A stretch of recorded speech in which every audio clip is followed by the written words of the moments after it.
الرجيم بسم الله الرحمن الرحيم الحمد لله الذي هدانا لهذا وما كنا لنهتدي لولا أن هدانا الله لقد جاءت رسل ربنا بالحق الصلاة والسلام على رسول الثقلين محبوب رب المشرقين والمغربين جد الحسن والحسين سيدنا ومولانا أبي القاسم محمد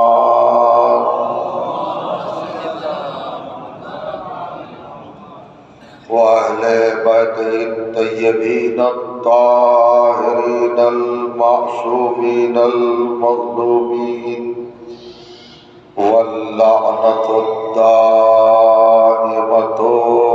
على أعدائهم أجمعين من ليلنا هذا إلى يوم الدين أما بعد فقد قال سبحانه وتعالى بسم الله الرحمن الرحيم قد جاءكم من الله نور وكتاب مبين يهدي به الله من اتبع رضوانه سبل السلام ويخرجهم من الظلمات إلى النور بإذنه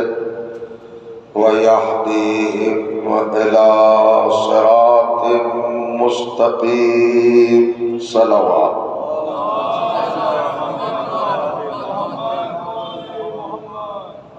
بزرگان عزیز اور برادران ایمان، محترم و معزز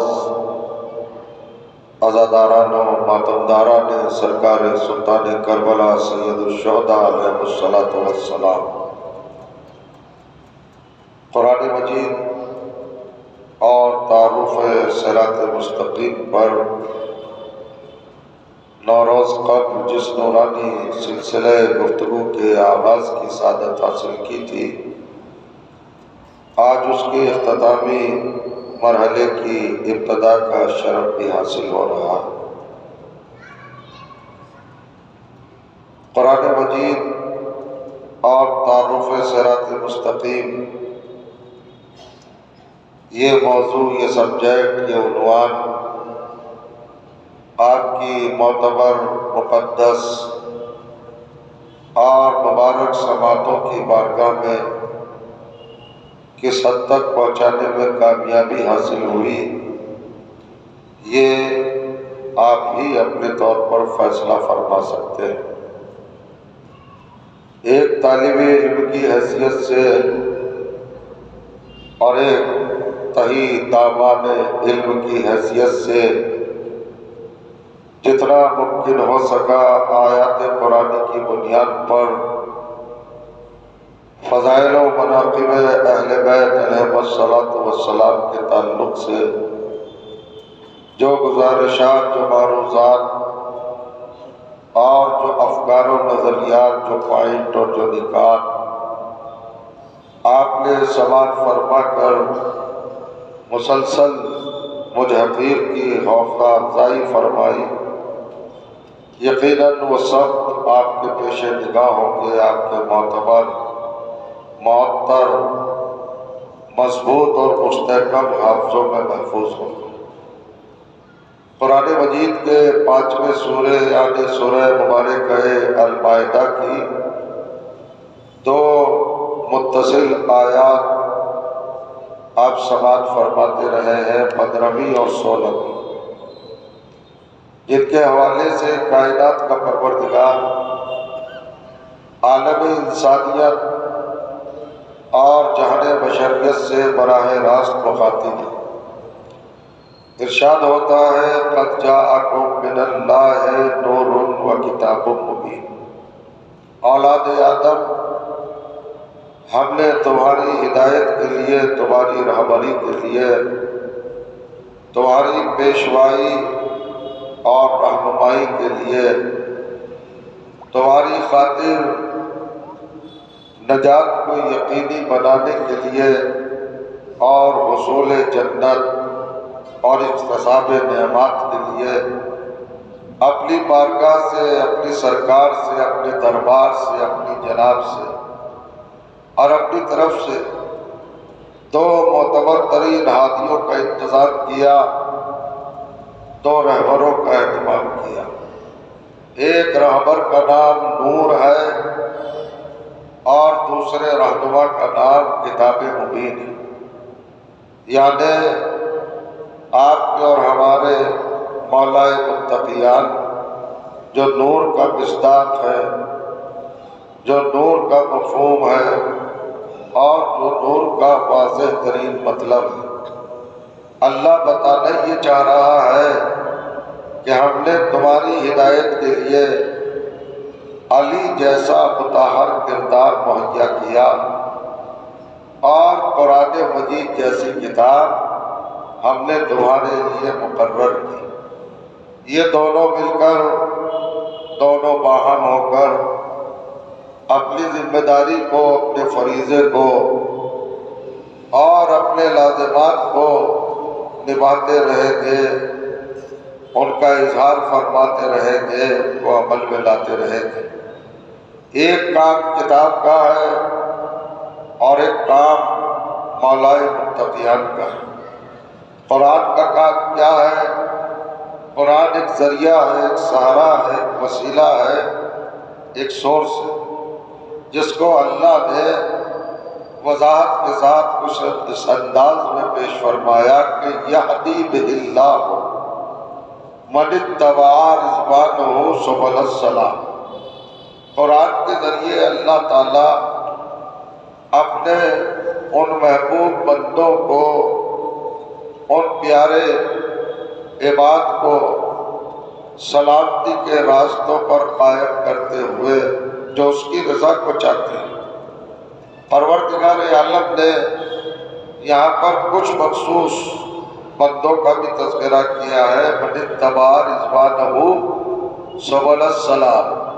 قرآن کے ذریعے اللہ اپنے ان بندوں کو جو اس کی رضا کے طلبگار ہیں، جو اس کی خوشنودی کے متلاشی ہیں، جو اللہ کی چاہت کو اپنی زندگی کا ٹارگیٹ بنائے ہوئے ہیں، مقصد حیات قرار دیے ہوئے ہیں، اللہ ان کو قرآن کے ذریعے، قرآن کے برکات کے ذریعے، قرآن کے فیوز کے ذریعے سلامتی کے راستوں پر گامزن فرمائے گا، بقا عطا فرمائے گا، حیات دائمی سے انہیں سرفراز فرمائے گا، اور ان کو یخرجہم من الظلمات الی النور، کفر، شرک، نفاق ایسی غلیظ بیماریوں سے محفوظ رکھتے ہوئے اور ان گندگیوں سے بچاتے ہوئے پروردگار عالم الی النور، نور تک لائے گا، یعنی علی تک پہنچائے گا۔ قرآن نے یہ بھی بتایا کہ جب تک انسان گندگیوں میں ملوث رہتا ہے وہ علی کے دروازے تک نہیں آ سکتا۔ جب تک وہ کفر میں مخلوط رہتا ہے، شرک میں مبتلا رہتا ہے، نفاق سے دوچار رہتا ہے، تو اسے یہ سعادت، یہ شرف، یہ برکت، یہ نعمت اور یہ رتبہ اور اللہ کی طرف سے یہ کامیابی حاصل نہیں ہوتی کہ وہ در مرتضیٰ تک رسائی پا سکے۔ در مرتضیٰ تک آنے کے لیے ضروری ہے کہ سلامتی کے راستوں پہ قائم ہو، وہی علی کو اپنا سکتا ہے۔ یعنی جو اللہ کی نظر میں محبوب ہو وہی علی کا دامن تھام سکتا ہے، اور وہی باب مرتضیٰ تک آنے کی کوشش کر سکتا ہے۔ 8 روز تک آپ نے میری کلمہ بیانی کو شرف سماعت عطا کیا۔ اللہ تعالیٰ کیا چاہتا ہے؟ ساری کائنات انسانیت کو علی والا بنانا چاہتا ہے، علی کے دروازے تک لانا چاہتا ہے، باب مرتضیٰ تک لانا چاہتا ہے، مرتضیٰ کی ڈیوڑی تک اور دہلیز تک لانا چاہتا ہے تو پھر اس کا رزلٹ نتیجہ کیا ہوگا؟ یہدیہم الی صراط مستقیم۔ بندے اگر علی کے دروازے پر آ گئے تو علی ان کو صراط مستقیم تک پہنچا دیں گے۔ یہ صراط مستقیم کیا ہے؟ اس کی ڈیفینیشن کیا ہے؟ اس کا مفہوم کیا ہے؟ صراط مستقیم کا مطلب کیا ہے؟ اس کا مصداق کیا ہے؟ اور اس کا پیغام کیا ہے؟ ریالٹی کیا ہے؟ حقیقت کیا ہے؟ صداقت کیا ہے؟ یہ موضوع اور یہ تصور بڑا اہم ہے، ذرا توجہ کیجیے گا۔ جس چیز کے لیے ہر مسلمان اپنی واجب اور سنت نمازوں میں 51 رکعت کے اندر 44 بار ہر روز اللہ سے کہتا ہوں کہ پروردگار ہمیں صراط مستقیم دکھا، صراط مستقیم دکھا، صراط مستقیم دکھا، تو سوچو جو ہر روز 44 بار مانگی جاتی ہو اور طلب کی جاتی ہو، وہ نگاہ انسانی میں اہم ہے نا، امپورٹنٹ ہے نا، عظمت والی ہے نا۔ تو انسانیت یعنی ہر مسلمان کی فرد یہ چاہتی ہے کہ مجھے صراط مستقیم مل جائے، سیدھا راستہ مل جائے۔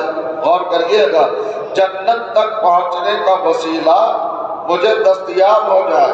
44 بار مانگتا ہے، 44 بار اللہ کی بارگاہ میں گزارش کرتا ہے، ایپلیکیشن لگاتا ہے، درخواست لگاتا ہے، استدعا کرتا ہے، گڑ گڑا کے کہتا ہے، طہارت کے عالم میں کہتا ہے، نیت باندھ کر کہتا ہے، قبلے کی طرف رخ کر کے کہتا ہے۔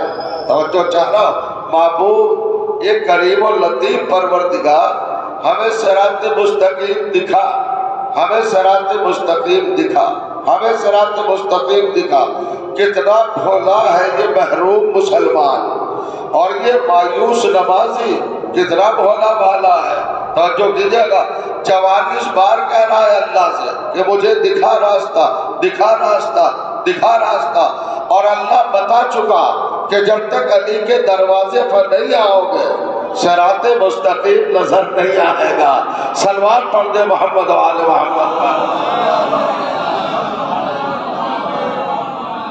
کل میں نے گزارش کیا تھا کہ صراط مستقیم کیا ہے، کتنا نزدیک کا اللہ نے عرفانی سسٹم قائم کیا ہے، اور کتنا شارٹ کٹ ایڈریس اللہ نے بتایا ہے۔ کہا ہے صراط مستقیم، سورہ یاسین غیر معروف سورہ تو نہیں ہے، سب جانتے ہیں، دل قرآن، قلب قرآن، اس کا آغاز ہی اس عنوان سے ہوا، بسم اللہ الرحمن الرحیم، یاسین اے سید و سردار۔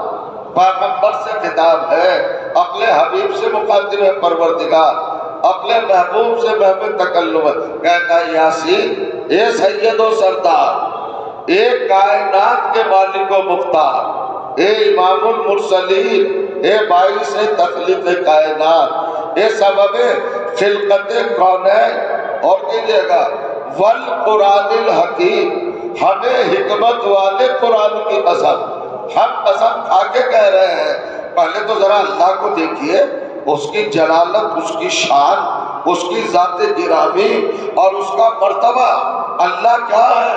سبحان مطلق ہے، قادر مطلق ہے، علی کل شیء قدیر ہے، جو پتھروں کو زبان عطا کرتا ہے، جس کی بات کو کائنات کا ذرہ ذرہ درک کرتا ہے اور سمجھتا ہے، اسے قسم کھانے کی ضرورت کیا ہے؟ قسم کھانے کا مطلب ہے کہ کوئی اہم ترین بات کہی جا رہی ہے۔ اللہ کہتا ہے یاسین والقرآن الحکیم، اے سید و سردار، حکمت والے قرآن کی قسم، حکمت سے معمور قرآن کی قسم، حکمت سے بھرے ہوئے قرآن کی قسم، جس کا ہر رخ حکمت ہے، حکمت ہی حکمت ہے، ہر جز حکمت ہے، ہر پہلو حکمت ہے، اس کا ہر پارٹ حکمت ہے، اس کا ہر سورہ حکمت، ہر آیت حکمت۔ اللہ کہتا ہے حکمت والے قرآن کی قسم، اِنَّكَ لَمِنَ الْمُرْسَلِينَ، آپ مرسلین میں سے ہے۔ ذرا اس منزل پر رکے اور تھوڑا سا اپنی فہم و فراست پر زور ڈالیے، محسوس کیجئے گا۔ اللہ کہنا کیا چاہتا ہے؟ کیا اتنے بھر کے لیے کہ یہ میرا محمد مرسلین میں سے ہے، رسولوں میں سے ہے، حکمت والے قرآن کی قسم کھانے کی ضرورت تھی؟ آپ کس موقع پر قسم کھاتے ہیں؟ جب سامنے والا آپ کی بات کا یقین نہ کر رہا ہو، آپ کی بات کو جب آپ کا مخاطب، آپ کا سامع، آپ کا سننے والا وزن نہ دے رہا ہو، سیریس نہ لے رہا ہو، سنجیدگی سے سماعت نہ کر رہا ہو، مسلسل نظر انداز کر رہا ہو، اوائڈ کر رہا ہو، نیگلیکٹ کر رہا ہو، اس وقت آپ قسم کھاتے ہیں۔ تو اللہ قسم کیوں کھا رہا ہے؟ کیا اتنا پیغام دینے کے لیے کہ میرا محمد رسول ہے، مرسلین میں سے ہے، اتنی بات بتانے کے لیے اللہ کو قسم کھانے کی ضرورت پڑی؟ ذرا قرآن کو سمجھنے کی کوشش کریں۔ اللہ کہنا کیا چاہتا ہے؟ اللہ بتانا یہ چاہتا ہے کہ اِنَّكَ لَمِنَ الْمُرْسَلِينَ عَلَىٰ صِرَاطٍ مُسْتَقِيمٍ، رسولوں میں تم اکیلے ہو جو صراط مستقیم پر کھڑے ہو۔ اور کریے گا، رسولوں میں، مرسلین میں، یہ تمہاری کوالٹی ہے، یہ تمہاری صفت ہے، یہ تمہارا خاصہ ہے، یہ تمہاری خصوصیت ہے، یہ تمہارا صرف مرتبہ ہے، یہ تمہارا رتبہ ہے، پیغمبر یہ تمہارا منصب ہے، یہ تمہارا درجہ ہے، یہ تمہاری فضیلت ہے، یہ تمہاری منقبت ہے، یہ تمہارا عہدہ ہے، یہ تمہارا کمال ہے کہ تم اکیلے ہو سارے مرسلین میں جو صراط مستقیم پر کھڑے ہو، یعنی جہاں تم کھڑے ہو وہیں زیر پا صراط مستقیم ہے۔ بتائیے، جس کو اللہ اتنا قریبی بتا رہا ہو کہ محمد کے پیروں کے نیچے صراط مستقیم ہے، اسی کو مسلمان 1400 برس سے کہہ رہا ہے اللہ دکھا دے، دکھا دے، دکھا دے۔ اس کا مطلب یہ ہے کہ ابھی مسلمان کی نظریں نبی کے قدموں تک نہیں پہنچی ہیں۔ تو جب اسے یہی نہیں پتا کہ زیر قدم رسول کیا ہے تو یہ کیا سمجھے گا کہ دوش رسول پر کون ہے؟ صلوات پڑھنے محمد و آل محمد پر، بلند ترین صلوات پڑھیے گا محمد و آل محمد۔ یہ موضوع مسلسل رہا آپ کی خدمت میں۔ کچھ لوگوں کو تھوڑا سا احساس ہوتا ہے اور احساس ہونا بھی چاہیے کہ سارے مسلمان مولا منتقیان کو، سرکار ولایت کو، حضور، توجہ کیجئے گا، ختمی مرتبت کی جان اور ان کی روح اور ان کے نفس ہمارے مولا کو سارے مسلمان کیوں نہیں مانتے، کیوں نہیں دیکھتے؟ ارے بھیا، جن کی نظر کا یہ عالم ہو کہ زیر قدم رسالت کیا ہے یہ نظر نہ آئے تو دوش نبی کی زینت کیا ہے یہ کیا پتہ چلے گا، یہ کیا دیکھ پائے گا؟ بتائیے، یہ کوئی بہت کٹھن معاملہ ہے؟ یہ تو بالکل سیدھے سادھے الفاظ ہیں میرے عزیزوں، میرے بزرگوں، میرے دوستوں، سامعین گرامی قدر، مجھے بتائیے کیا راستہ بتایا؟ صراط مستقیم کا کیا تعارف کرایا اللہ نے؟ انک لعلی، توجہ کیجئے گا، صراط مستقیم، پیغمبر تم صراط مستقیم پر کھڑے ہو، یہ لفظ سمجھ میں آ رہی نا بچوں کی، نوجوانوں کی؟ اللہ صراط المستقیم، پیغمبر ختمی مرتبت، آپ کہاں ہیں؟ صراط مستقیم پر ہیں۔ اور کریے گا، تو جب صراط مستقیم پر کھڑے ہیں تو اس میں تعمیل کی ضرورت ہے، اس میں ریسرچ کی ضرورت ہے، اس میں تحقیق کی ضرورت ہے، اس میں کھوج کرنے کی ضرورت ہے۔ کیا ضرورت ہے بھائی؟ بے اختیار کہہ دو کہ صراط مستقیم زیر قدم رسول ہے، اور فرمایا رسول کھڑے ہیں صراط مستقیم پر اور مسلمان کو نظر نہیں آ رہی ہے. کیوں نہیں نظر آ رہی ہے؟ 1400 برس سے یہ ریپیٹیشن، یہ تکرار کہ دکھا دے، اس کا مطلب یہ کہ ابھی نہیں دیکھا ہے. اللہ فرمائیے نا نہیں دیکھا نا تو ہوا کیا؟ میں آپ کو نظر آ رہا ہوں منبر پر، سب مجھے دیکھ پا رہے ہیں نا. اللہ نے نظر دی ہے، نگاہیں دی ہے، چشم حقیقت آپ کو عطا کی ہے، نور ولایت سے آپ کو نوازا ہے. آپ کا طور نظر سالم ہے، سلامت ہے، سالم ہے، بہتر ہے، پاکیزہ ہے، مطہر ہے. مجھے دیکھ رہے ہیں کہ نہیں آپ؟ 9 دن سے دیکھ رہے ہیں آپ میری حرکتیں، میرے سکنات، میری گفتگو، میری زبان کا چلنا، میرے چہروں کا کیفیت بدلنا، یہ سب دیکھ رہے ہیں کہ نہیں؟ کوئی چیز چھپی ہوئی ہے آپ سے؟ تو میں تو آپ کو نظر آ رہا ہوں 9 دن سے. اور 1400 برس سے مسلمان کو محمد کے پیروں کے نیچے کیا ہے یہ نظر نہیں آ رہا ہے. اتنا شارٹ راستہ بتایا اللہ نے، ہوا کیا؟ مسلمان کو نظر کیوں نہیں آ رہا ہے؟ تو کوئی تو پرابلم ہے.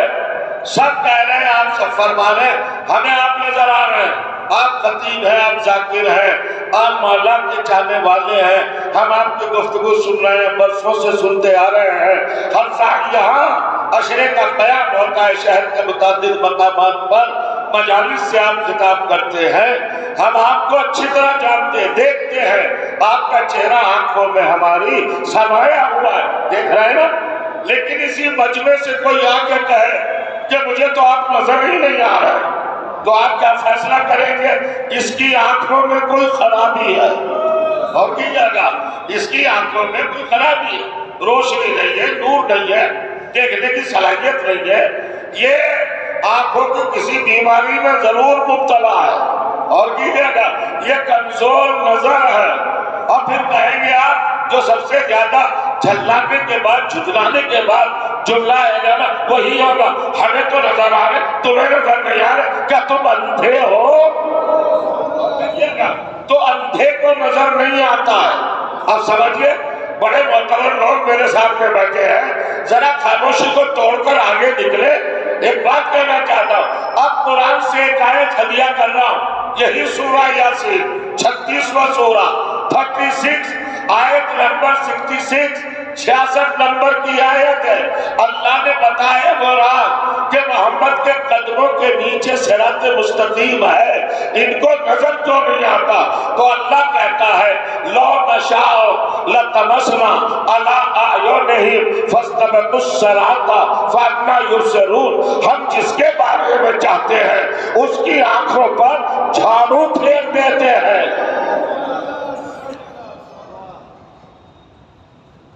ایسا لگتا ہے میں بھی تھوڑی دیر خاموش بیٹھ جاؤں، شاید خاموش بیٹھنا کوئی گناہ ہو.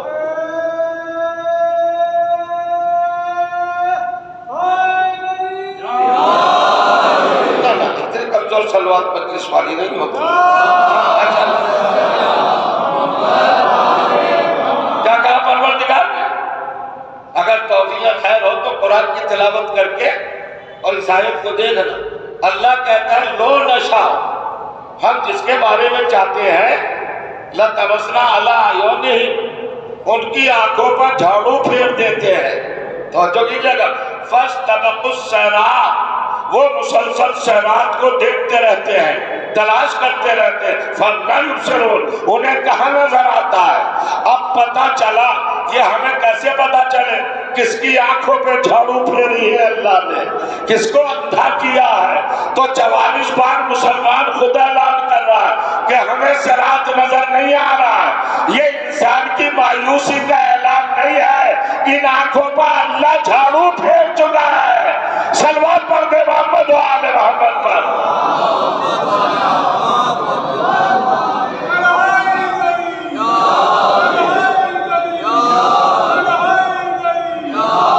مطلب کیا ہوا؟ مفہوم کیا ہوا؟ میری کوشش کو ذرا سمجھئے. میں قرآن کی کس آیت سے آپ کی خدمت میں فضائل کشید کر کے اور افکار پیش کرنے کی کوشش کرتا ہوں. کون ہے؟ ہم جھاڑو پھیر دیتے ہیں. جھاڑو بھی سمجھ میں آ رہا ہوگا، پھیرنا بھی سمجھ میں آ رہا ہوگا۔ یہ جھاڑو پھر جانا محاورہ ہے جسے قرآن نے استعمال کیا ہے۔ جھاڑو پھیرنا مطلب کوئی چیز اگر جھاڑو پھیرے تو ختم ہو جاتی ہے۔ آنکھوں میں جھاڑو پھیری کا مطلب بینائی چلی گئی، اندھے ہو گئے، ان کو ہم نے اندھا کیا ہے۔ پروردگار اندھا کیوں کیا ہے؟ کہ اندھا نہ کرتے تو اور کیا کرتے؟ ہم نے سوچا تھا کہ درے علی تک آؤ، علی کو دیکھو تاکہ صراط مستقیم نظر آ جائے۔ انہوں نے علی کو دیکھنا نہیں چاہا۔ ہم نے فیصلہ کیا کہ جو علی کو نہ دیکھ سکے ان آنکھوں کا فائدہ کیا ہے؟ انہیں اندھا کر دینا چاہیے۔ صلوات پڑھ دے محمد و آل محمد پر۔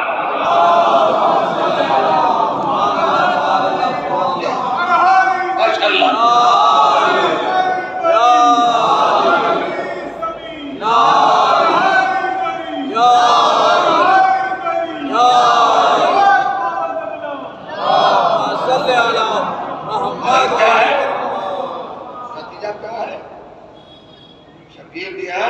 کیا نتیجہ ہے؟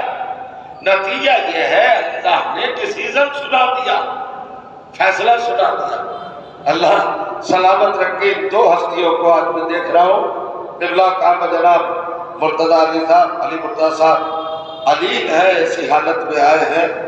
یہ شہر حیدرآباد کے ان نوجوانوں کے لیے جو ولایت میں تو ڈوبے ہوئے ہیں مگر عزا خانہ زہرا سے دور دور رہتے ہیں، ان کے لیے درس ہے کہ یہ تک آ گئے ہیں۔ آپ نے اپنی صحت کا کیا ثبوت دیا؟ اور کریے گا۔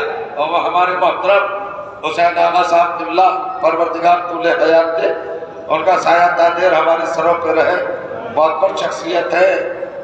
اللہ صحت و سلامتی سے ان کو ہمیشہ نوازتا رہے، بڑا فرمائے۔ کیا منزل ہے، کیا کیفیت ہے، اور آپ کے لیے تو مسلسل دعا ہے ہی۔ سچ بتائیے، یہ بیانات جو 8 دن تک آج سے پہلے ہوتے رہے اور آج ہو رہا ہے، کیا یہ بیان اس لائق نہیں تھے کہ تا حد نظر مجمع ہوتا سننے کے لیے؟ اور وہ بھی شہر ملا، ولایت کا شہر، شہر عزا، عزا کا شہر۔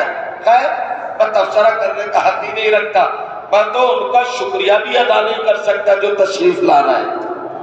ان کا بڑا کرم ہے، آ رہے ہیں۔ مولا کی باتیں، اہل بیت کے فضائل، قرآن کے حقائق سننا، یہ بڑی سعادت مندی کی بات ہے۔ اور کر رہے تو اللہ نے کیا ڈیسیژن سنا ہے کہ جو آنکھیں علی کے دروازے کو دیکھنا پسند نہ کریں، مولا کائنات تک آنے کی جن آنکھوں میں تڑپ نہ ہو، ان کے وجود کا فائدہ کیا ہے؟ اللہ نے کہا ان کو اندھا کیے دیتے ہیں، ختم کیے دیتے ہیں۔ اور کریے گا، اگر یہ صراط مستقیم ہے کیا؟ کس چیز کا نام صراط مستقیم ہے؟ صراط کا مطلب راستہ، اور فرمانے راستہ، مستقیم کا مطلب سیدھا، یعنی اسٹریٹ لائن، بالکل سیدھی۔ یہ سیدھی راہ کا کیا مطلب ہے؟ راہ مستقیم کا کیا مطلب ہے؟ سیدھی راہ کا مفہوم ہے جو کہیں رکے بنا انسان کو جنت تک پہنچا دے، وہ ہے صراط مستقیم۔ جو چیز جنت تک پہنچا دے وہ ہے صراط مستقیم۔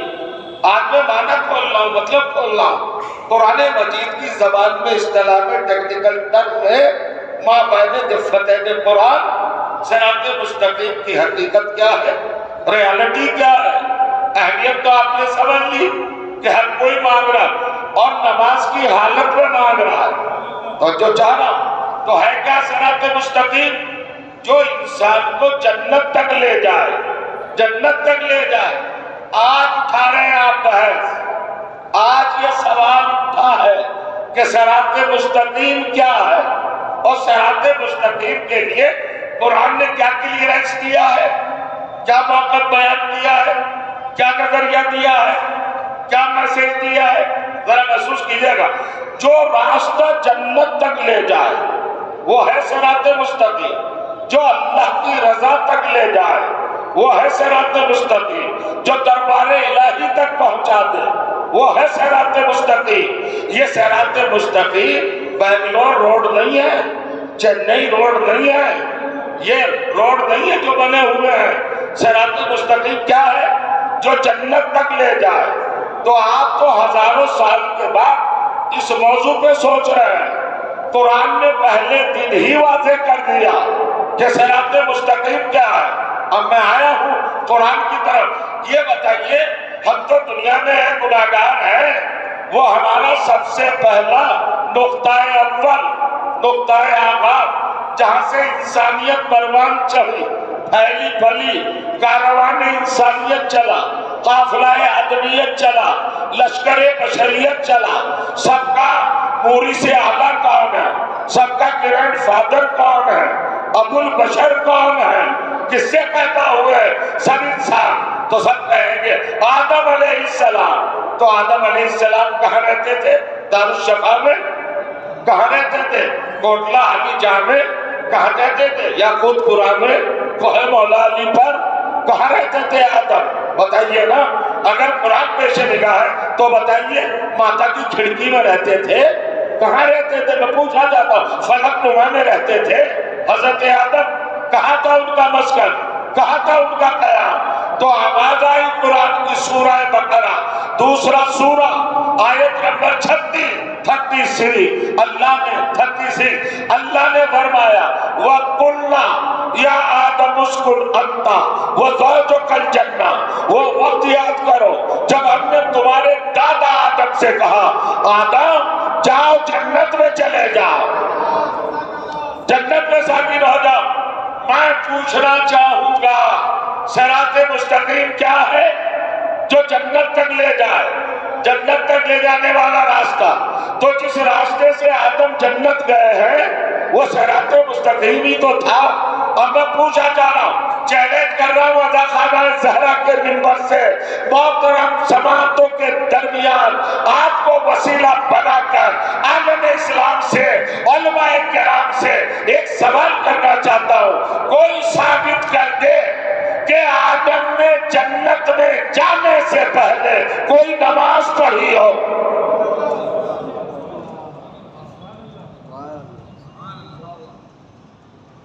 ہے نا؟ کوئی نماز پڑھی نالج میں ہے؟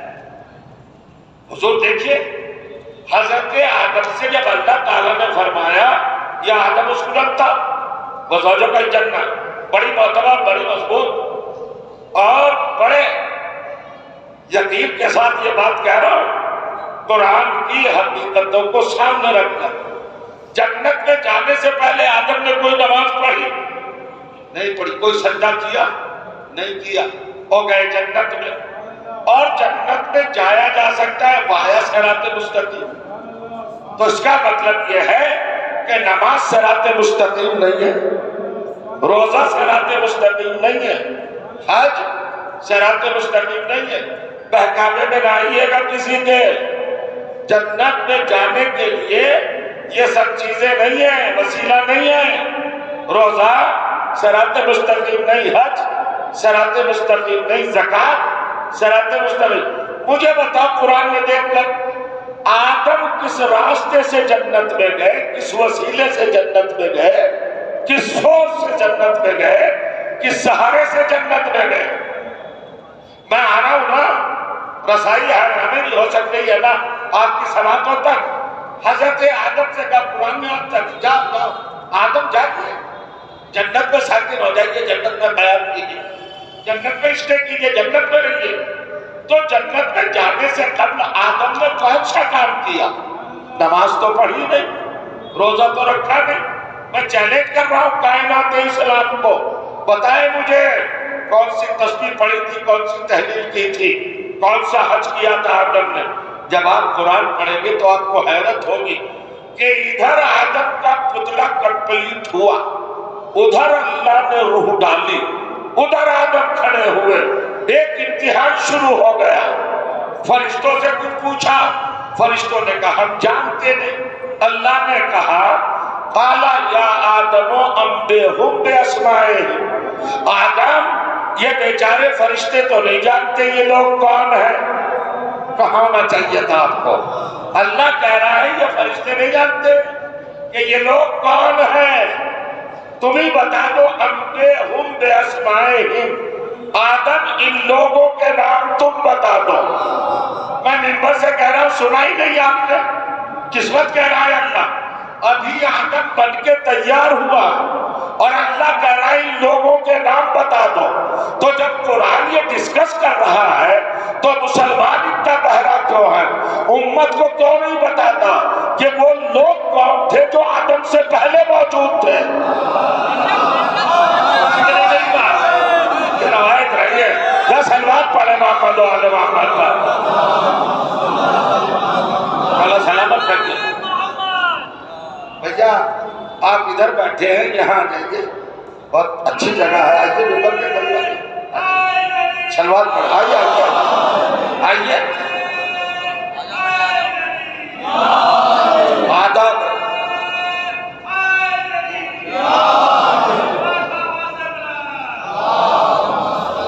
ادب و تہذیب مجلس کو ملحوظ رکھنا بھی بہت ضروری ہے، مجلس کی زینت بنا کیجئے، ٹھیک ہے؟ اللہ نے کیا پوچھا فرشتوں سے؟ انبئونی باسماء ہؤلاء، جبرائیل، میکائیل، اسرافیل، عزرائیل سب مل کے مجھے بتاؤ یہ کون ہے۔ فرشتوں نے کہا ہم تو جانتے ہیں۔ اب اللہ نے کیا کہا؟ ذرا ذہن عالی میں رہے، میں یہ تاریخ نہیں پڑھ رہا ہوں، روایت نہیں پڑھ رہا ہوں، آپ کو حدیث نہیں سنا رہا ہوں، یہ قرآن کی آیت ہے، اور بہت دور کی بھی نہیں، سورہ بقرہ، سورہ حمد کے فوراً بعد، اور آیت بھی کوئی دور کی نہیں، 36 نمبر پڑھیے جا کر۔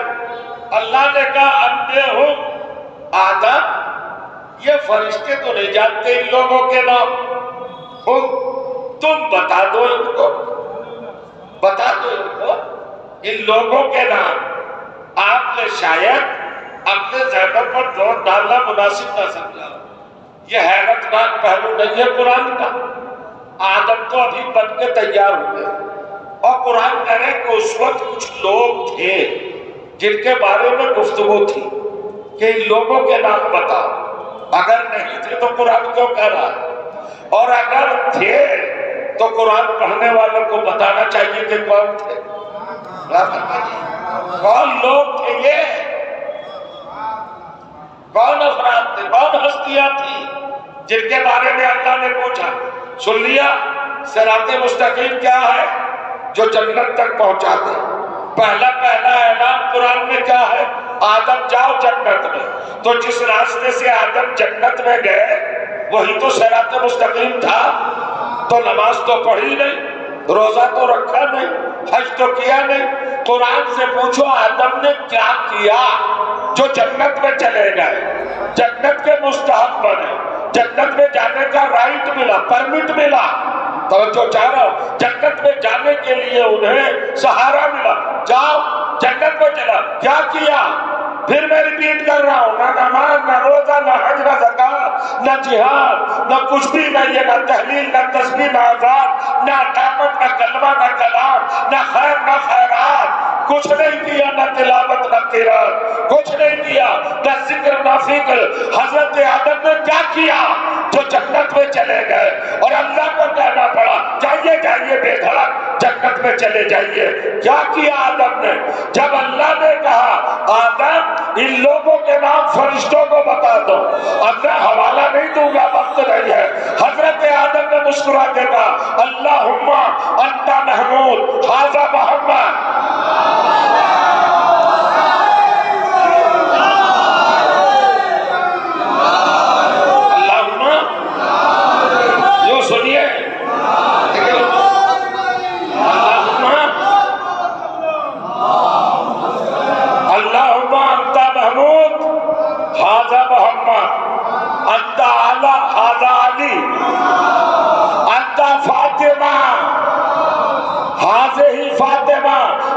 فاطر السماوات والارض ھذا الحسن انت المحسن ھذا حسین انت قدیم الاحسان۔ توجہ چاہ رہا ہوں، اتنا ہی تو کہا آدم نے نماز نہیں پڑھی، روزہ نہیں رکھا، کیا کیا؟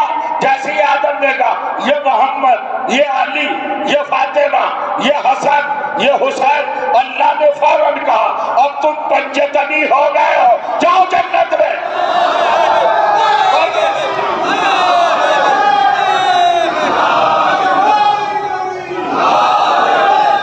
اسے کھل کے اور کیا کر سکتا ہوں؟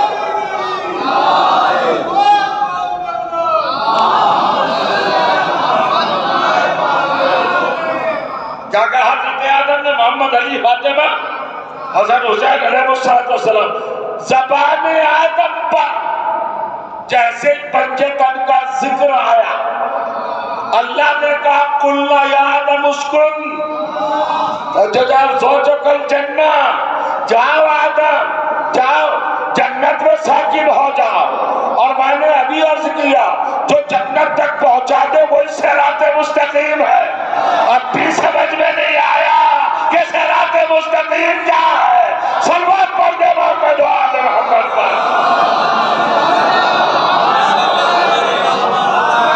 پتہ چلا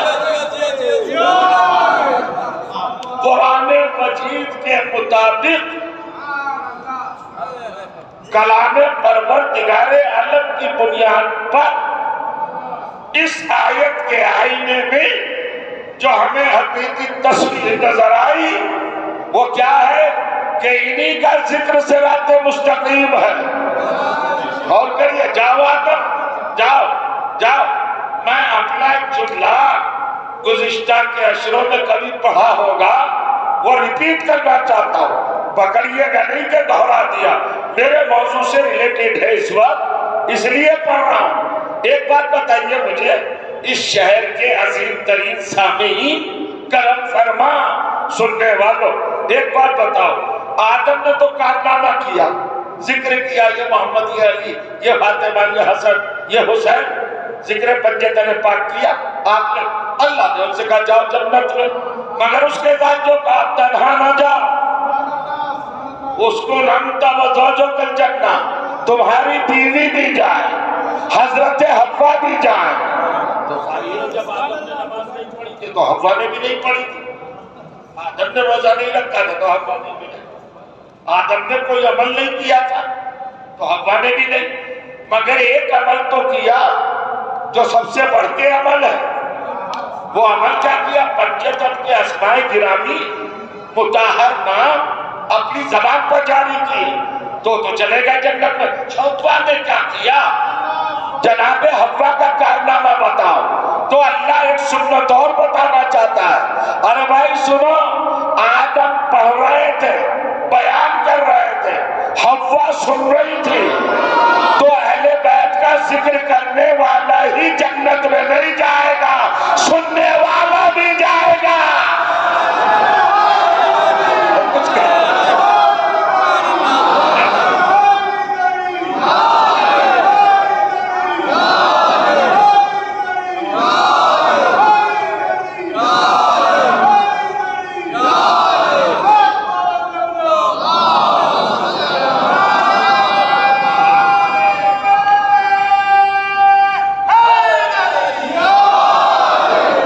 محسوس فرما لیا ہوگا عزیزوں، آپ نے اس بات کو اچھے سے یقیناً سمجھ لیا ہوگا۔ ذکر اہل بیت کیا ہے؟ صراط مستقیم۔ کیا ہے ذکر اہل بیت؟ میں نہیں کہہ رہا ہوں، قرآن کہہ رہا ہے، اور اگر کرنی مرضی ذہن میں ہے تو لطف اٹھا پائیں گے۔ ذکر اہل بیت طے ہو گیا کہ صراط مستقیم ہے۔ کچھ خاموش تو ایسے ہیں جو آئے گی نہیں ہے، کیا نہیں ہے ذکر اہل بیت صراط مستقیم؟ تو پھر خاموش کیوں ہے بھائی؟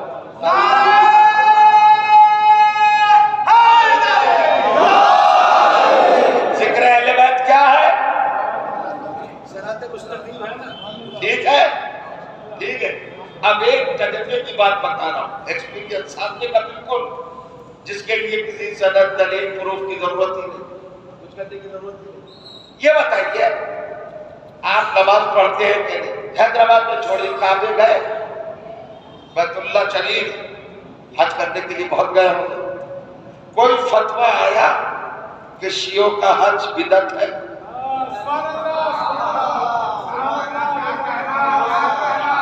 نماز پڑھی، کوئی فتویٰ آیا؟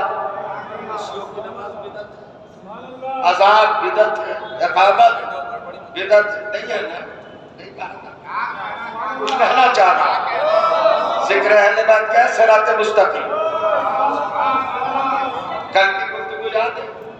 سورہ اعراف 7واں سورہ 16ویں آیت 16 نمبر پڑھیے گا۔ شیطان کہہ کے چلا تھا تیرے سیدھے راستے سے روکوں گا، صراط مستقیم سے روکوں گا، کسی بھی چیز پہ فتویٰ نہیں دیتا۔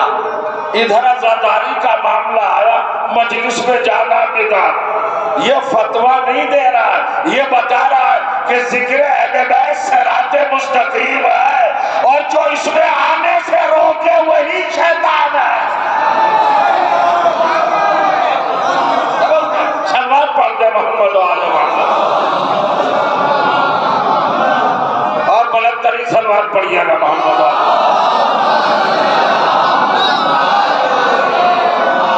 محمد۔ اور صراط مستقیم طے کر سکا، باپ تک پہنچا سکا مفہوم۔ حضرت آدم نے ذکر اہل بیت طیبین الطاہرین علیہ السلام فرمایا، اللہ نے کہا جاؤ جنت، تو آدم وایا ذکر اہل بیت، جنت میں انٹر ہوئے، یہی صراط مستقیم ہے۔ اور کریے گا، اب سنیے بات عجیب و غریب کیفیت کی طرف آپ کی سماعتوں کو لانا چاہتا ہوں۔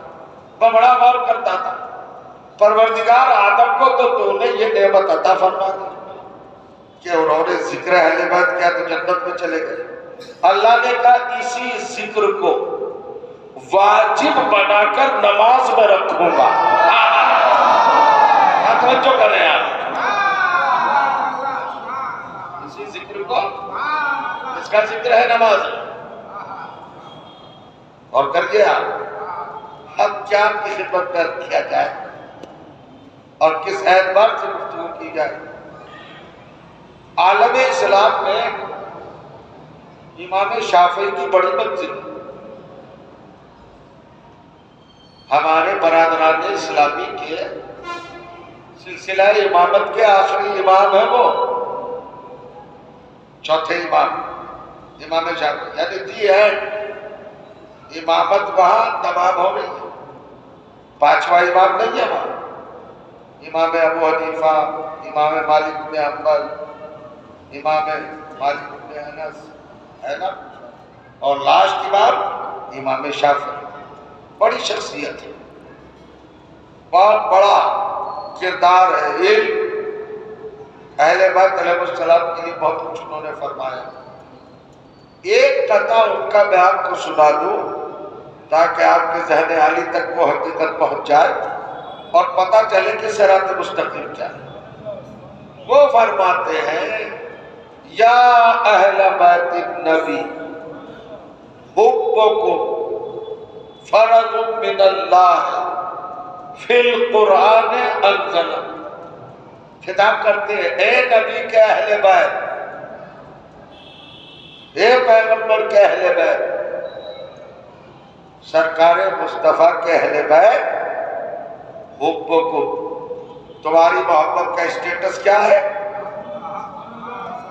اللہ کی نگاہ میں، پروردگار نے آپ کی محبت کو کیا درجہ دیا؟ حبکم، تمہاری محبت، اے محمد کے اہل بیت، تمہاری محبت فرض، واجب ہے، فرض ہے۔ کس کی طرف سے فرض ہے؟ من اللہ، اللہ کی طرف سے۔ آپ عنوان کلام کی آیت بھی سن لیں، قد جاءکم من اللہ، اللہ کی طرف سے یہ آئے ہے، اور اللہ کی طرف سے محبت واجب ہے۔ امام شافعی اعتراف فرما رہے ہیں اہل بیت النبی حبکم فرض من اللہ ہے فی القرآن، یہ بات بخاری میں نہیں لکھی، قرآن میں تحریر ہے۔ کس قرآن میں لکھی ہے اللہ نے؟ جو قرآن اپنے پیغمبر کے سینہ اقدس پر نازل فرمایا، انزلہ، توجہ چاہ رہا ہوں، قرآن میں اللہ نے محبت اہل بیت کو فرض بنا کر تحریر کر دیا ہے۔ اس کے بعد کہتے ہیں کفاکم من عظیم القدر انکم، قدر جانتے ہو؟ قدر قیمت کیا ہے؟ عظمت، شان، شوکت، درجہ، رتبہ، مرتبہ، بلندی، اونچائی، ہائٹ، بے مثال ہونا، بے عدیل ہونا، بے نظیر ہونا، توجہ چاہنا، سپیریئر ہونا، اعلیٰ ہونا، افضل ہونا، بہتر ہونا، برتر ہونا، سب سے اونچا ہونا۔ کیا کہہ رہے ہیں امام شافعی؟ کفاکم من عظیم القدر انکم، اہل بیت، آپ کی محبت کو اللہ نے فرض بنا کر اس قرآن میں نازل کیا ہے، جو قرآن اپنے محمد کے سینے پر اللہ نے اتارا ہے، اور آپ کے جیسا کائنات میں کوئی نہیں ہے۔ اس کے لیے اتنا کافی ہے، بھئی یہ ثبوت کافی ہے، من لم یصلی علیکم لا صلاۃ لہ، وہ کوئی بھی ہو جو تم پہ صلوات نہ پڑھے اس کی نماز ہی نہیں ہے، نماز ہی نہیں۔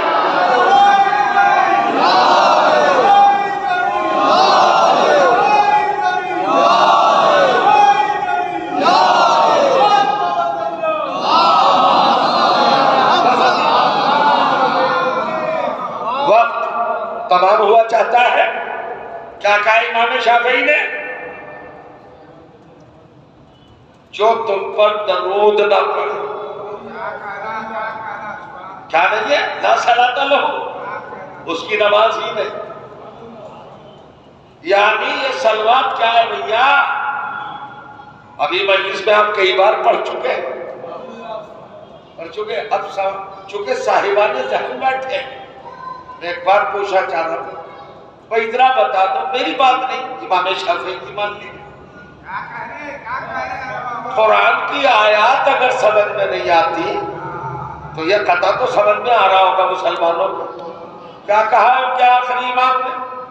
اہل بیت من، کوئی بھی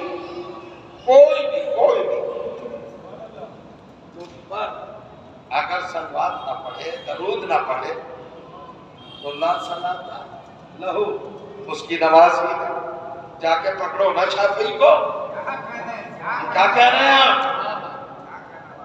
آپ غلو کر رہے ہیں، کہیے نا کیا بخاری ہو گئے، کہیے نا ملنگی ہو گئے، کہیے آج تو پریشانی ہے، انسان ذرا سے کسی نے فضائل پڑھے وہ فوراً الزام لگ گیا۔ ارے معرفت کی بنیاد پر ذرا سمجھو کیا ہے، کیا منزل ہے۔ دیکھیں آپ خاموش ہو گئے، بدگمانی نکالیے ذہنوں سے۔ جب سنیے فضائل اہل بیت، منبر پہ حق بیان ہوتا ہے، مصلحت بیان نہیں ہوتی۔ ذہنی طور پہ بٹا مت کیجیے، ایمان کو پختہ کر کے مضبوط کر کے اور عقیدے کی آئی آواز، نعرہ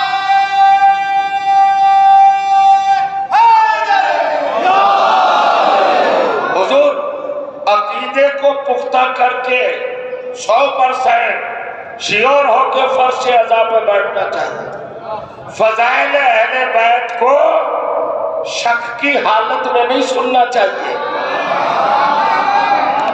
یقین کی منزل پر سنیے، تاکہ ہر سانس عبادت بنتی چلی جائے۔ لگاؤ نا فتویٰ امام شافعی پر، بدعتی ہے، گمراہ ہیں، راستے سے ہٹے ہوئے ہیں، لگاؤ۔ ہم فضائل پڑھیں تو برداشت نہ۔ امام شافعی کہہ رہے ہیں تو کتنا ہی بھی بڑا صحیح، بہت بڑا نمازی صحیح، مگر سن، اگر تو نے آل محمد پہ صلوات نہ پڑھی تیری نماز لا صلاۃ، صلوات پڑھے محمد والے۔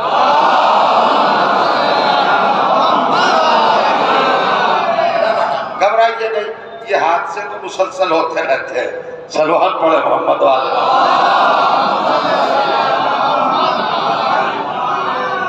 عمر کا تقاضا بھی ہوتا ہے، آپ کی طرف میں مخاطب ہوں، غور کریے آپ، لا صلاۃ لہ۔ اب اس میں کوئی شرط نہیں ہے کہ کون نبی، رسول، امام، خلیفہ، امیر المومنین، سلاطین، بادشاہ، حافظ، قاری، کوئی بھی ہو، اگر اہل بیت میں صلوات نہ پڑھے تو اس کی نماز۔ اب امام شافعی کو پکڑ، اب آپ سے پوچھنا چاہ رہا ہوں، یہ ذہنی بیماری ہے یا نہیں؟ اس کے بعد بھی لوگ بحث کر رہے ہیں ہم سے، اہل بیت افضل ہے کہ نماز افضل ہے؟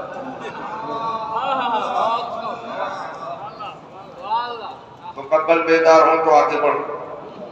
یہ جو کرتے ہیں لوگ ایک ترکش سے جو یہ خباثت والا تیر چھوڑتے ہیں، اہل بیت افضل کے نماز افضل، ہم سے کیوں بحث رہا ہے؟ امام شافعی سے پوچھو، وہ کہہ رہے ہیں نماز ہوتی نہیں اگر صلوات نہ، وہ کہہ رہے ہیں نماز ہوتی ہی نہیں اگر صلوات نہ۔ یہ تو انڈرسٹوڈ ہے بھائی، آپ بھی جانتے ہیں اللہ نے ذہن دیا ہے۔ آپ مجھے فیصلہ سنائیے، ایک چیز ہوتی ہے محتاج اور ایک چیز ہوتی ہے ممتاز، ایک صلوات ہے ایک نماز ہے، ان دونوں میں کون کس کا محتاج ہے؟ اگر صلوات نہ ہو تو نماز نہ ہو، نماز محتاج ہوئی کہ نہیں؟ اب کر بحث کون افضل ہے۔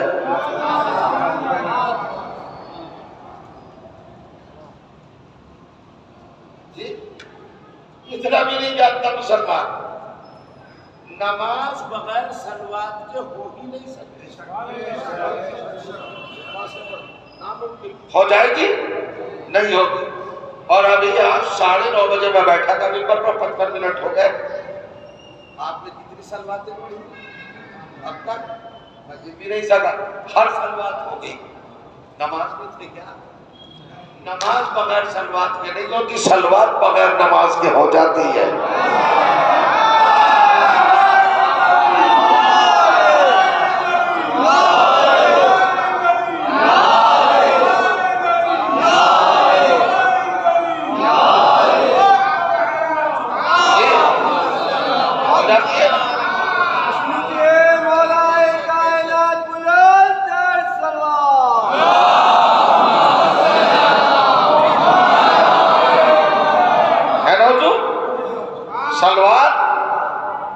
صلوات کے لیے نماز ضروری نہیں ہے، لیکن نماز کے لیے صلوات ضروری ہے۔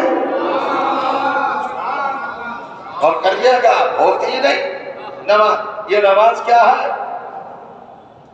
اب کہیں گے صاحب ممبر پہ بیٹھ کر نماز کی توہین کی، کچھ لوگ کہیں گے، کچھ تو ملے نا پکڑنے کے لیے۔ جہاں اہل بیت کے فضیلت سے دلوں میں کچی ہے، وہ کوئی نہ کوئی خامی تلاش کرتے رہتے، یہ دلوں کے مریض لوگ ہیں۔ اہل بیت کی فضیلت جن کو تحمل نہیں ہوتی، ڈائجسٹ نہیں ہوتی، بولا نماز کو گھٹا دیا، نماز کو گھٹائے گیا، نماز کی اہمیت سن لیجیے۔ نماز کی اہمیت کیا ہے یہ بتائیے؟ کائنات کس کے لیے بنائی؟ میں پڑھ رہا ہوں برابر، نماز کائنات یہ یونیورس تو صدقے میں بنا ہے۔ لفظ ذرا سمجھئے، اہل بیت کے لیے نہیں بنا ہے، اہل بیت کو تو صدقے میں بنائی ہے۔ فی محبت محبت میں بنائی ہے، اور کر رہے ہیں آپ۔ اب چلیے بنائی کس کے؟ هو الذی خلق لکم ما فی الارض جميعا ہے، اور کریے سخر لکم ما فی السماوات و ما فی الارض، بہت ساری باتیں رہ گئی۔ یہ زمین تمہارے لیے بنائی ہے، آسمان تمہارے لیے، ہم جیسے گناہگاروں سے خطاب ہے اللہ کا تمہارے لیے۔ تو یہ ساری کائنات کس کے لیے بنائی؟ ہمارے لیے، ہمارے لیے۔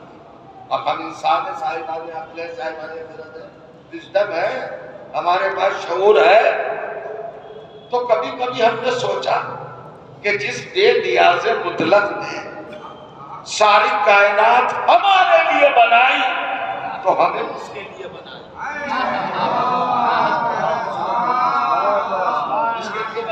سنیے، ہمیں کس کے لیے بنایا؟ شاید کسی لائق گزارش ہو، ہمیں کس کے لیے بنایا؟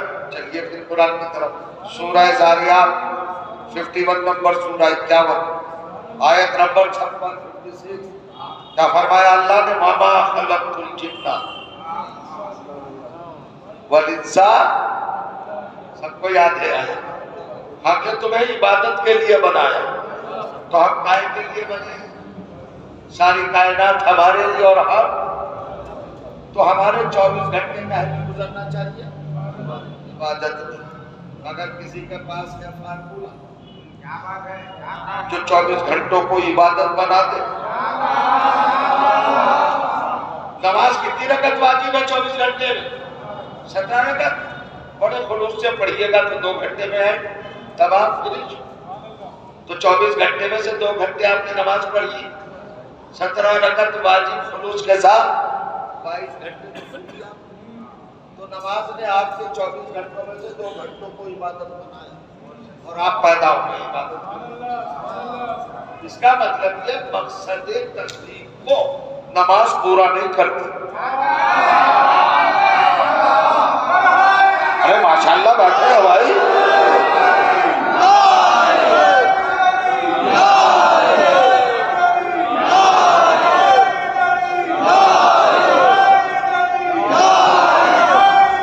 گفتگو اختتام پر ہے، ذرا سمجھیے گا حضور، یہ لاجک ہے قرآن کو، ذرا اس لاجک کو سمجھیے، اس منطق کو سمجھیے۔ ہم کائے کے لیے بنے؟ عبادت کے لیے بھی، عبادت ہی کے لیے۔ عبادت سے ہٹ کر، عبادت سے اگر خالی ایک بھی سانس ہے تو حرام ہے، پوری زندگی عبادت ہو۔ ہمارا مقصد تخلیق کیا ہے؟ عبادت۔ نماز 2 گھنٹے کو عبادت بنا رہی ہے، اس کا مطلب یہ ہے کہ مقصد تخلیق کو نماز پورا نہیں کرتی۔ اچھا صاحب، روزے کتنے واجب ہیں؟ 30، وہ بھی دن میں رات میں نہیں۔ 12 مہینے میں 1 مہینہ آپ نے دن میں روزے رکھے، تو وہ بھی اگر اس کو تقبیلہ کرے، ٹوٹل کرے تو 15 دن ہوتے ہیں۔ میرا روزہ رکھنا میرے 1 سال کے صرف 15 دن کو عبادت بناتا ہے۔ اس کا مطلب کہ روزہ بھی مقصد تخلیق کو پورا نہیں کرتا۔ حج کے لیے گئے صاحب، پہلے سے گئے، چلیے 1 مہینہ پکڑ کے چلیے، آپ کا 1 مہینہ صرف ہوا حج میں، 11 مہینے بچے۔ حج نے آپ کے 1 مہینے کو عبادت بنایا، 11 مہینے تو حج میں مقصد تخلیق۔ زکوٰۃ کتنی دیر میں نکال لیجیے گا؟ 2 گھنٹے 4 گھنٹے، پورا دن لگا لیجیے، فل ڈے آپ نے زکوٰۃ نکالی، تو یہ بھی پوری زندگی کو عبادت نہیں بناتی۔ کوئی بھی عبادت مقصد تخلیق کو پورا نہیں کرتی۔ عبادت تو وہ ہے جو ہر سانس میں ہو، ہر لمحہ ہو، مگر نماز مقصد تخلیق کو پورا نہیں کرتی۔ میں یہ دل کے گوہر نکال کے رکھتا ہوں آپ کے سامنے، بڑے مواقع پر دل خون ہو جاتا ہے۔ دعا فرمائیے، میرے ساتھ چلیے نا، نماز بہت بڑی عبادت، بہت بڑی عبادت، مگر مقصد تخلیق نہیں ہے۔ روزہ بہت بڑی عبادت، مگر مقصد تخلیق نہیں ہے۔ حج بہت اہم عبادت، مگر مقصد تخلیق نہیں ہے۔ زکوٰۃ بہت بڑی عبادت، مگر مقصد تخلیق نہیں ہے۔ جہاد بہت عظیم عبادت، مگر مقصد تخلیق۔ اللہ نے پیدا کیا عبادت کے لیے، ہر لمحہ جو عبادت ہو۔ اور پھر کمال یہ ہے، نماز جاگتے میں پڑھ سکتے ہیں، سوتے میں نہیں پڑھ سکتے۔ حج جاگتے میں کر سکتے ہیں، سوتے میں نہیں کر سکتے۔ زکوٰۃ جاگتے میں دے سکتے، سوتے میں نہیں دے سکتے۔ میں سونے کو کیسے عبادت بناؤں؟ جاگنے کو تو بنایا۔ میری ہر صورتحال عبادت ہو۔ اب پوچھو وہ کیا ہے جو مقصد تخلیق کو پورا کر دے؟ تو میرے اوپر تو قرآن نازل نہیں ہوا، سرکار دو عالم پہ نازل ہوا۔ میں نے سرکار دو عالم کی بارگاہ میں گزارش کی، سرکار سید الانبیاء، آپ کے قرآن میں لکھا ہے کہ ہم عبادت کے لیے پیدا ہوئے ہیں، اور کوئی عبادت ایسی نہیں ہے جو پوری زندگی کو عبادت بنائے۔ پیغمبر نے جھوٹ رہا. ہم تو پہلے ہی بتا چکے تھے کہ کیا چیز پوری زندگی کو عبادت بناتی ہے. حب علی عبادت.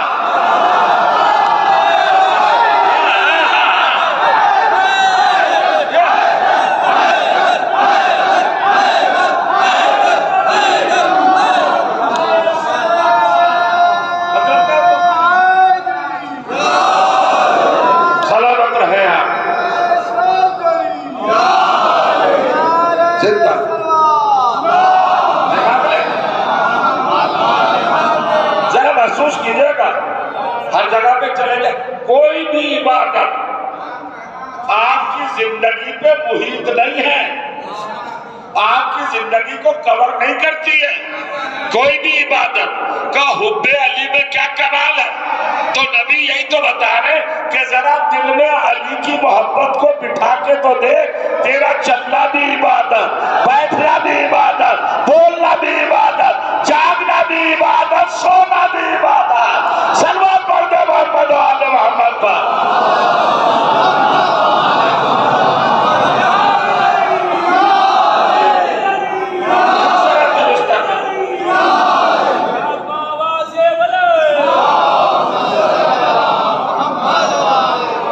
یہی صراط مستقیم. آؤ فرش عزا کی طرف آئیے, ذکر اہل بیت کی طرف آئیے. آپ کا کام ہے ان کے دربار تک آنا, تو اس سے بہتر دربار کون سا؟ جہاں فرش عزا بچھا وہیں دربار اہل بیت لگا. آپ آئے اور آپ نے رسائی میری زبان میں تو میں سمجھتا ہوں کہ اتنی طہارت ہے بھی نہیں کہ آپ جیسی عظیم ترین شخصیتوں کے لیے میں دعا نہیں کر سکتا, مگر چونکہ ایک رسم ہے دعا. پروردگار اس شہر کو ہر بلا سے محفوظ رکھ, عزاداروں کو, ماتمداروں ولایت پر زندگی گزرنے والی جہالوں, ماتمی انجمن گروہاں, سب کی توفیقات و توفیقات اضافہ ہوتا رہے. ہمارے شہر میں عزاداری کے لیے جو بھی تعاون کرتا ہے وہ کسی بھی نظریے سے تعلق کرتا ہے. مانیان مجلسی نے بتایا کہ ہمارے شہر کے ممبر آف پارلیمنٹ اور ان کے بھائی عزاداری اور حسینی تقاریب کے لیے, مجالس کے لیے اپنے دل میں گنجائش رکھتے ہیں. اگر رکھتے تو مجلس ان کے لیے بھی دعا, تو سب کے لیے دعا کرتے ہیں. اور مزید دعا کرتے پروردگار کو جذبہ حر عطا فرما دے, مکمل بنا دے. اور بس کیا عرض کیا جائے آپ کی خدمت میں. آج 29 محرم 7 برس سے تقریباً آپ ایک اہم ذمہ داری انجام دے رہے ہیں جو مشیع کربلا کی تاثیر گولکنڈہ کے ادا خانے تک یہاں علاوہ سردوق سے آپ پاپیادہ تشریف لے جاتے ہیں. سید سجاد کی بارگاہ سے حضرت عباس کی بارگاہ.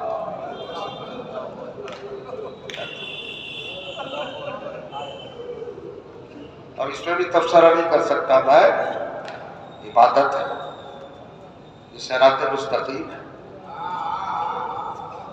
اس سے بہتر, اس سے واضح, اس سے اوپن صراط مستقیم کیا ہو. آج اس عشرے کی اس سال کی یہ اختتامی مجلس ہے اور میں آپ کا شکریہ ادا نہیں کروں گا, اس لیے نہیں کروں گا کہ آپ کا اجر کم ہو جائے. میں گناہگار شکریہ ادا کروں تو میرے شکریہ کا کیا وزن ہے.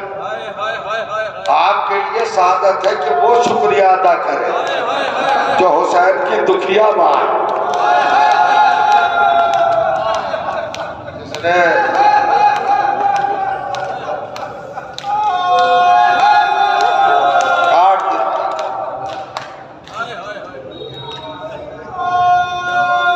جملہ سنیے, آپ کی مجلسوں میں جو مسلسل 8 روز تک پسلیاں پکڑ پکڑ کے آتے ہیں،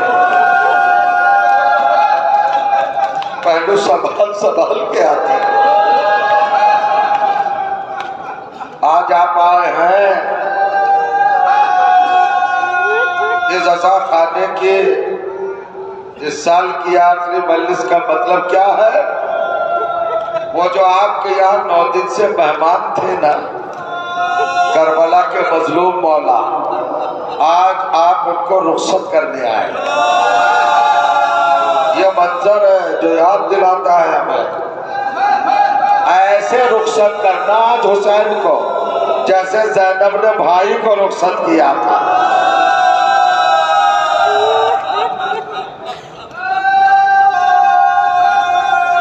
جیسے مظلوم بچی نے بی بی پاک سکینہ نے بابا کو رخصت کیا تھا، شہزادیوں نے رخصت کیا تھا، جب آخری لمحات میں 70 لاشیں حسین اٹھا چکے، عصر کا وقت قریب آیا، میری ذاتی خواہش ممبر سے یہ ہو گئی تھی تو کہ آج کوئی آنسوؤں سے محروم نہیں رہنا چاہیے۔ اگر رونا بھی نہ آئے تو میں نے روایت میں پڑھا ہے کہ اگر کہیں آپ مجلس میں تشریف فرما ہو، فرش عزا کی زینت بنے میں ہو اور مصائب کے ہنگام آپ کی آنکھوں میں آنسو نہ آئے تو اپنے آپ داہنے پہلو کی طرف رجوع کریں اور ہاتھوں کو جوڑیں اور گزارش کریں، میرے مولا حسین کی مظلوم ماں، دکھیا ماں، کیا آپ مجھ سے راضی نہیں ہیں؟ جو میری آنکھوں میں آنسو نہیں آ رہے ہیں،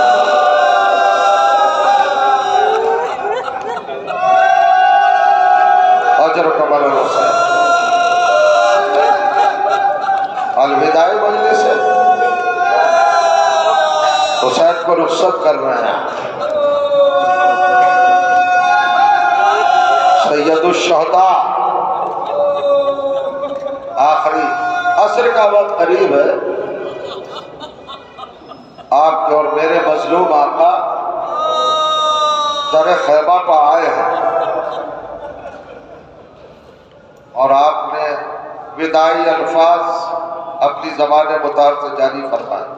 آپ سنتے رہتے ہیں، ایک تسلسل ہے، یا زینب، یا کلثوم، یا رقیہ، یا فضہ، یا سکینہ، یا فروہ، یا لیلہ، علیکم منی السلام۔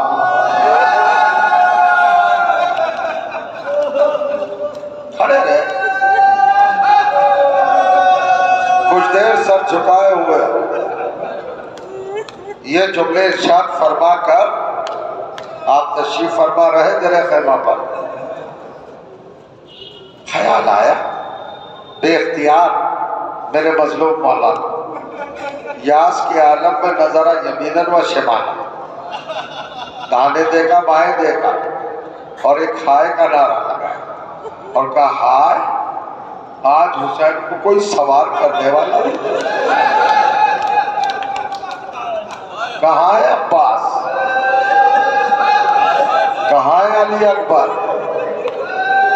جب میں قصد کرتا تھا تو دونوں امڑ کے آتے تھے، علی اکبر میرے بازو پکڑتے تھے، عباس میرے گھوڑے کو محمیز کر کے سامنے لاتے اور بڑے احترام کمال کے ساتھ مجھے گھوڑے پر بٹھاتے تھے۔ حسین کہہ رہے تھے، جناب عباس، جناب علی اکبر، حد یہ ہو گئی کہ ایک ایک شہید کو پکار کے مجموعی جملہ کہا اور کیجئے گا، یا ابطال الصفا و یا فرسان الحیجا، یہ میرے دلیروں، میرے شیروں، میرے بہادروں، اے میدان کے دلیروں،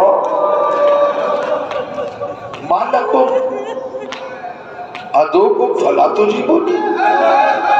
آخر اتنی گہری نیند کیوں سو رہے ہو؟ میں پکار رہا ہوں اور مجھے کوئی جواب نہیں دیتا۔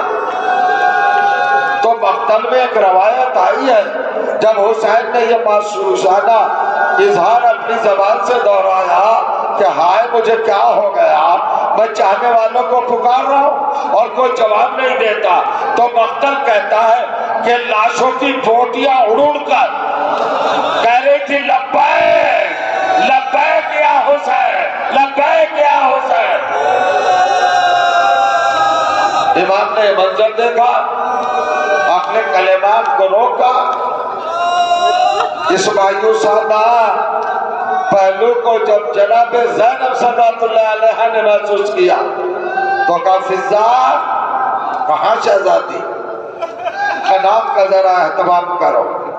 ذوالجناح کے دونوں طرف قنات کا اہتمام ہو، دو رویا سیدانیاں کھڑی ہوں، جناب زینب آگے بڑھی، آگے بڑھنے کے بعد بھائی کے بازوں کو سنبھالا، پیشانی کو چوم کے جملہ کہا، بھیا آپ گھبرا رہے کہ عباس نہیں ہے، علی اکبر نہیں ہے؟ بھیا زینب تو ہے نا، آج زینب عباس والا کام کرے گی۔ عباس سوار کراتے تھے نا، آج زینب سوار کرائے گی۔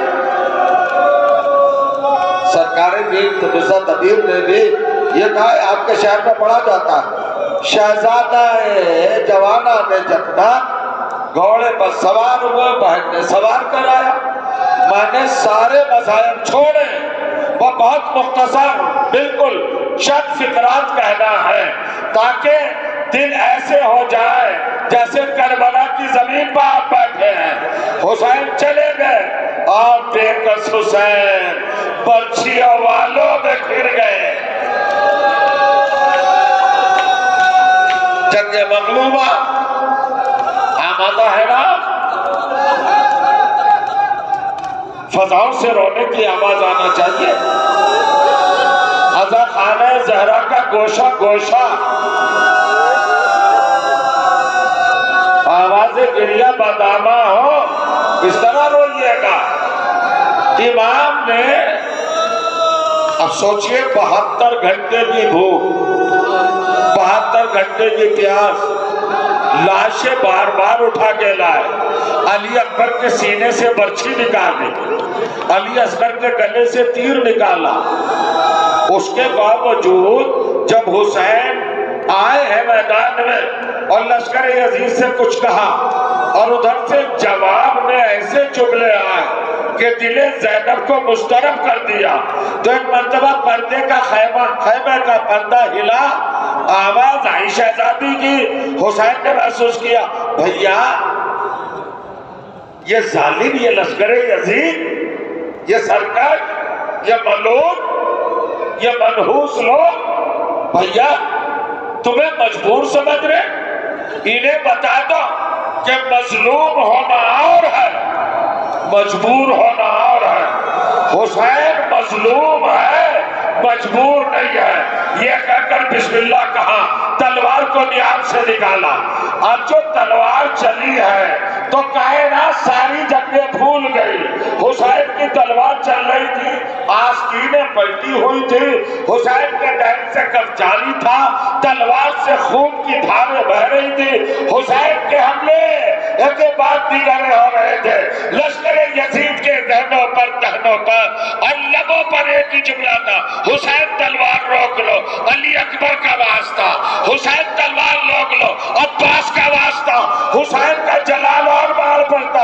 اب واسطہ دے رہے ہو جب میرا بھائی مجھ سے چھین لیا،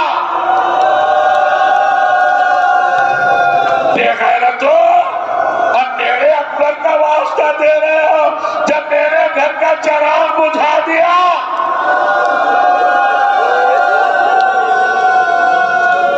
حسین جلال میں ہے، غیظ میں ہے، مشیت الہی دیکھ رہی ہے۔ حسین کا غیظ و غضب کہیں کائنات کے طبقات نہ الٹ جائیں۔ ایک مرتبہ آواز آئی، یا ایتھا النفس المطمئنہ ارجعی الی ربک راضیۃ مرضیہ، اے نفس مطمئن۔ یہ الہی آواز تھی، یہ صدائے پروردگار تھی۔ ایک میدان والے نفس، آپ پلٹ اپنے رب کی طرف، آجا تیرا رب تیرا انتظار کر رہا ہے۔ حسین نے آسمان کو دیکھا، ذوالفقار کو نیام میں رکھا اور ایک جملہ کہا، انا للہ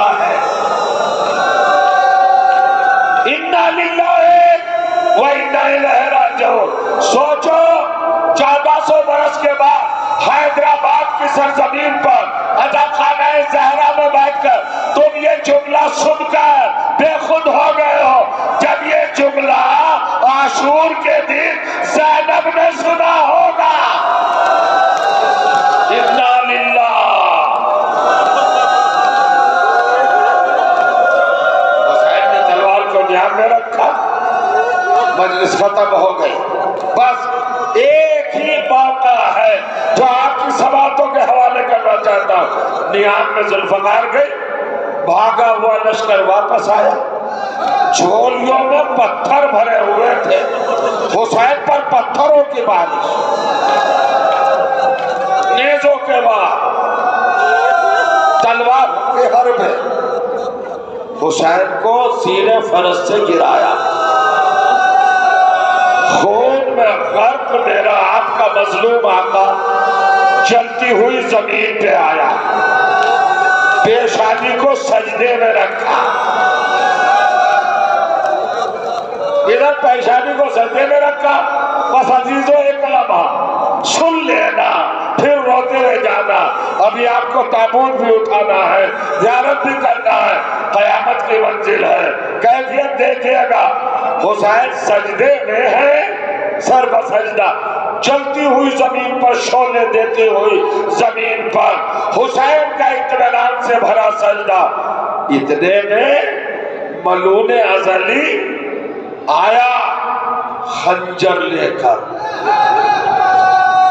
خنجر نہیں، سنیے، خود خنجر لے کر پتھر پہ کئی بار اس کو پٹکا تاکہ اس میں دندانے پڑ جائیں، چلے تو حسین کو تکلیف ہو۔ گردن سے ذبح نہیں کیا، گلے سے ذبح نہیں کیا۔ میرے مولا کا ایک لقب ہے المذبوح من القفا، ایسا ذبح کیا ہوا جو پسے گردن سے، اور خنجر چلایا نہیں ہے، بلکہ مرزا دبیر اپنے ایک مرثیے میں لکھتے ہیں کہ ضربیں لگائی۔ ضرب کیا ہے؟ ضرب لگائی۔ ایک ہی لفظ سننا ہے میرا آخر میں اور روتے ہوئے جانا ہے۔ پہلی ضرب لگائی، حسین نے کہا الحمدللہ، ہڈیوں کے ٹوٹنے کی آواز آئی۔ آپ برداشت کر رہے ہیں؟ حسین کی گردن کی متاخر ہڈیاں چٹکنے لگی، دوسری ضرب لگائی، تیسری ضرب لگائی، ہر ضرب پر حسین ذکر الہی کرتے رہے، صراط مستقیم قائم کرتے رہے۔ جب آخری ضربت لگائی تو جو جا رہا، بابا کو بلایا، ماں کو بلایا، نانا کو بلایا، بھائی کو بلایا، آ گئے نا۔ جب آخری ضربت لگی تو اب مقتل لکھتا ہے کہ حسین نے اپنی طاقت کو سمیٹا، اور سمیٹنے کے بعد کوہنیوں کے بل آپ چلتی ہوئی زمین پر بیٹھے۔ 17ویں ضربت حسین کو عالم سجدہ میں نہیں، جب بیٹھے ہوئے تھے شمر نے سر کے بالوں کو پکڑا، وہ زلفیں جو نازِ رسالت نام تھی ان کو بے دردی سے ہاتھوں میں لیا، اور جب ضربت لگانا چاہی میری مجلس ختم ہو گئی۔ حسین نے ایک مرتبہ اپنے کو ابھارا اور کیا کہا، سنو گے سنو گے، پہلے تو سب کو پکارا، آخری ضرب جب لگی تو ایک مرتبہ کہا بھیا ابا، ارے میرے بھائی حسین مارا جا رہا، خیموں میں آگ لگ جائے گی، آجا میرے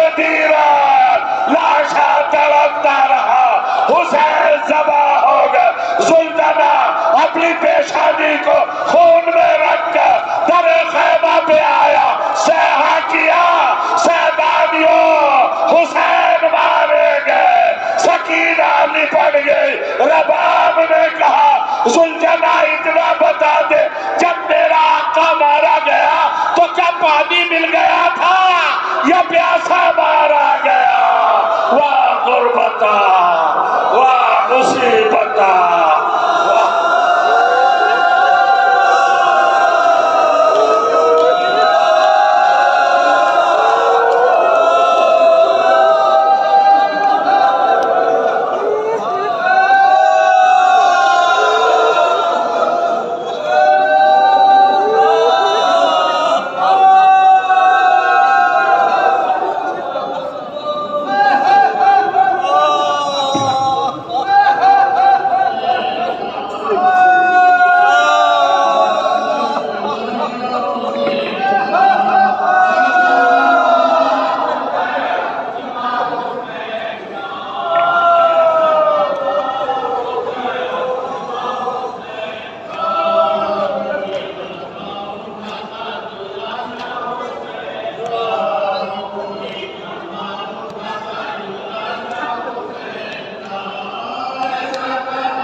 سرو کچھ لگا